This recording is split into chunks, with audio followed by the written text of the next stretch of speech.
I discovered jiu-jitsu through combatives in the Air Force. So I started doing grappling in the Air Force years and years ago when I first joined in 2004. And then I just showed up at a gym and was like, hey, I'd like to do this. And that it was actually some rink-a-dink little karate gym. It had like a little jiu-jitsu program on the side. And then I just started doing it. So Tai-Chi was actually recommended to me by a member of my gym where I started in Rochester, which was Synthesis Jiu-Jitsu with Casey Lamb and Colin Schrader. So a guy named Halim was like, you should go to Tai-Chi since you're moving to Syracuse. And the first day I got here, my first roll was with Big Ed, who popped one of my intercostals. And then I rolled with Tomas, who used to be here, and a bunch of other killers. And I was just like, all right, this is great. This is exactly where I'm coming from in Synthesis, where guys were just beating the crap out of me, and this is where I want to be. So it was exactly what I was looking for. Tai-Chi is a kind of a jewel, right? Because it has a mix of people. It has a mix of people who take it really seriously. You have a mix of people who are really casual. And then you have everywhere in between, which has always been nice. It's not about everybody else. It's about your own personal journey and everyone around you kind of being a part of that and having the grace to be a part of that.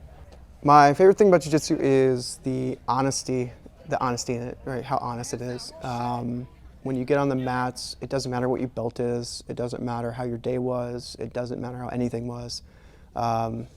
You're only as good as you are. And I appreciate that kind of that level of clarity that it brings every time that I step onto the mats.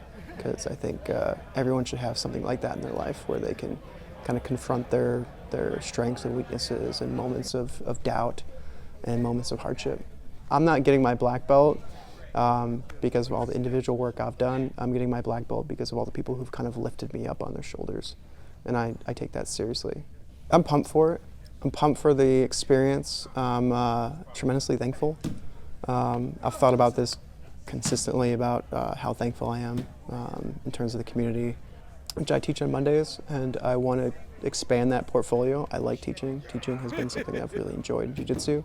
It's allowed me to take kind of my obsession with techniques and positions and kind of actually go through why I do the things that I do, and people seem to appreciate that and they have fun with that. So, because I'm a little crazy and wild and jump up and down and yell fun things. So in a nice way. But yeah, so that's my plan after I get my black belt, is just teach and have fun doing it. So Josh started with 2016, but he was already a blue belt, right? And stuff like that, right? And poor Josh for his purple belt test.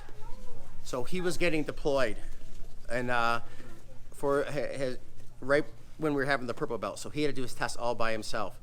And it was far worse because he had no rest. I mean, usually purple belt, you have a partner and you're demoing techniques like back and forth, back and forth, back and forth.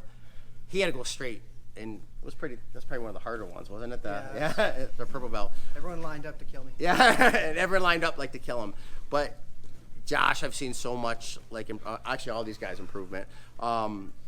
He was and so much growth, especially when he was abroad and he had to run a jiu-jitsu program with a lot of guys that were just like rough, beginners but rough guys, and just, working his fundamentals, when he was gone. Josh came to us, if you don't know, from Rochester originally, was a blue belt from Rochester, but he's part of our family now. Luca's right here too, right? If you grapple Luca today, he's a killer. And today he's becoming a black belt. Yeah.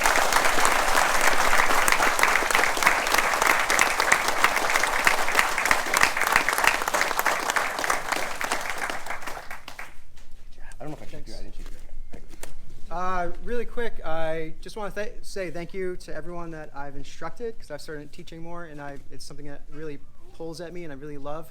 But I want to thank three people. One is my son, who has kept me kind of here, and I've been a big part of his journey, and that's been everything to me.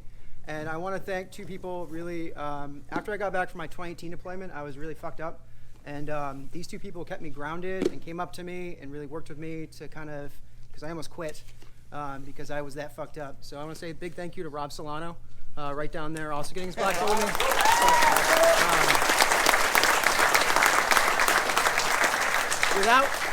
without him coming up to me and going like, "Hey, Josh, you look really fucked up," I don't know if I would have stuck around. And then of course Dennis, the killer that he is, for making me one of his guys and really being a mentor to me throughout the years. Big thank you to him, and he's again one of the best instructors. I've been all over the place, the best instructor I've ever had. And of course Ken for having this group of people. Thank you so much.